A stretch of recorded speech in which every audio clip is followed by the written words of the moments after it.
Wakazi wa Taita Taveta huenda watasubiri kwa muda kupata miradi kutoka kwa serikali ya kaunti baada ya mapendekezo yao kupuziliwa mbali. Kulingana na mtaalamu wa bajeti Isabella Kidede, ripoti ya miradi iliyofaa kupewa kipaumbele iliyofikishwa katika bunge la kaunti haijaorodheshwa miradi iliyopendekezwa na wananchi wakati wa kukusanya maoni. Hezron Kimari na taarifa hiyo kutoka Voi. Na leo hii katika eneo la Taita Taveta tutakuwa tunazungumzia swala zima la bajeti ama maoni yaliyotolewa kipaumbele na wananchi katika zoezi la kusanya maoni ya miradi. Na nitakuwa nazungumza na mtaalamu wa bajeti. Pengine aweze kutuelezea swala zima hadi sasa ripoti hiyo imefika bunge ama bado. Pengine unazungumziaje kuhusiana na ripoti hiyo? Na tumeona kaunti imeweza kukiuka yale mapendekezo ya wananchi ambao walisema. Ikiwemo mapendekezo ya kwanza ikiwemo ni watu walipendekeza sana kaunti iweze kuweka kipaumbele katika sekta ya afya. Na ni masikitiko kuwa hata ile stakabadhi bado ambayo imeweza kuwekezwa kule katika county assembly, bado zile priority areas kulingana na ile CFSP zile imekuwa table. Priority areas hazijaweza ku reflect yale mapendekezo ambayo yalitoka kwa wananchi. Na tunapenda kusema kimombo, if it is not in paper it is vapor. Kwa hivyo stakabadhi nyingi za bajeti ni lazima iandikwe, na kama haijaandikwa tunaona kama utekelezaji wake utakuwa mgumu. Na ikiwemo mapendekezo ambayo yalisemekana sana, watu walisema kaunti iweze kuwekeza katika sekta ya afya na katika sekta ya maji na nyinginezo, na kaunti iweze kuzingatia, na hata mstahiki gavana alisema kaunti itazingatia kuweza kuhakikisha zile pending bills zimeweza kulipika, na pia sekta hizi ambazo zinahusiana na fikiria zile sector of impact ziwe zimeweza kuangaziwa. Lakini sasa tumeona katika ile stakabadhi ambayo imeenda vile stakabadhi ilikuja ndio vile imeweza kutebuliwa katika county assembly.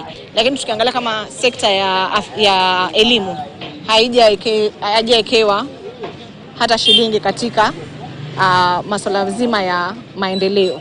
Hiyo inamaanisha kuwa kuna ECD ambazo zingine zimeanguka, kuna ECD ambazo zingine ziko katika hali mbaya na zilikuwa katika bajeti ya mwaka huu, na bado labda kwa njia moja au nyingine zilitolewa katika ile supplementary na hazitaweza kufikiwa kwa sababu imeandikika katika bajeti kuwa zile sekta hazitawekewa. Bajeti ya trade, tourism na infrastructure iko zero.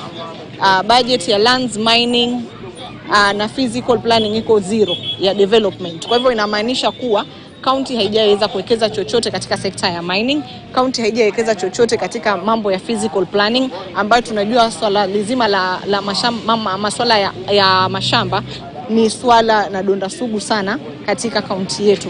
Katika ile tumeona kuna ward equalization fund ya 300 million ambayo kinyume na sheria zile pesa zinakuwa manned na county assembly na MCAs. Na katika hiyo 300 million tuseme zile pesa na ile miradi ambayo inafanywa na ward equalization fund haipitishwi katika public participation. Kwa hivyo itakuwa ile miradi ambayo inafanyika pale katika na ile pesa ya ward equalization fund, wananchi hatuna nguvu ya kusema ni nini kipaumbele chetu na ni nini labda tunataka kifanyike katika for that ward equalization fund. Na wasiwasi wetu mwingine pia ni swala lizima la supplementary budget. Ni vipi haya maoni ambayo tunatoa sisi kama wananchi yataweza kuhifadhiwa iwepo county inafaa iangalie tena ile bajeti yake. Ndio kauli ya mtaalamu wa bajeti akizungumzia ripoti iliyowekwa mbele ya bunge la county na serikali ya county katika swala zima la kuangazia baadhi ya miradi iliyopewa kipaumbele. Lakini hofu yake ni kwamba hadi kufikia sasa serikali ya county haijatenga fedha katika baadhi tu ya miradi iliyopewa kipaumbele na wananchi, akirai wananchi waweze kujitokeza kwa wingi katika swala zima la kupeana mapendekezo yao kwa maandishi ili kurekebisha pale ambapo kumeharibika. Nikiripotia KTN kutoka Voi, mimi ni Hezron Kimari. Shukran sana Hezron Kimari kwa kutupasha hali ilivyo katika mji huo wa Voi, hususan katika kaunti ya Taita Taveta. Mimi kufikia hapo sina la ziada ila kutamatisha taarifa za yanayojiri. Wenzangu wa kikosi cha News Desk tayari wako hapa. Meresha Owiti akiandamana na Dennis Aseto wako hapa kukupasha taarifa hizo. Vile vile Jeff Mogire atakupasha taarifa za spoti. Kwa heri, ubaki na wingi wa heri. Mimi ni Suleiman Yeri, mchana mwema.